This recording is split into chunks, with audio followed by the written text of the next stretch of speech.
Teraz také ticho, ako keby bombu montoval. A to nevadí, že to logo je naopak, opačne, dole hlavou? Ahoj, hľadaš klimatizáciu? Nástennú, kazetovú alebo akú? Musíš ukázať, túto dieru som vysekal ja úplne sám. S týmto. Bez žiadnej šablóny, bez ničoho. Od oka. Dobre, unudil si ma k smrti? Dobre, to ma mrzí. Ja milujem to musím povedať. To som mal povedať, takže tak. Strašne šikovný je tento chalan. Nečujem, to ide od oka. Hej. Hľadáme Intelpol.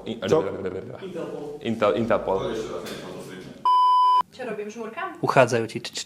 Chádzajú mi? No, je tu, Škôlim, alebo čo? je tu niekto vľavo a vpravo? Je, nejakí traja sú tam, ale ja si ich nebudem všímať už. Už chápem, prečo vám to bude trvať 2,5 hodiny. Nie, Viro je pomalý, lebo starý. Mám 12 rokov, potrebujem, aby si mi to vysvetlil. Tu ti vodička. Nie 6. Chlapci, počujte, spravíme to taký tent.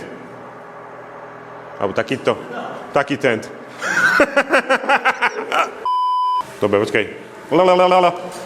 Mk, hej. Ty povieš mk. Mk. Mk. Chceli by ste takúto krásnu machovú stenu alebo takéto svietiace logo? Tak to ste na zlom mieste, pretože my predávame nič. Bicykle, Bicykle. kolobežky. Stromčeky, A korčule.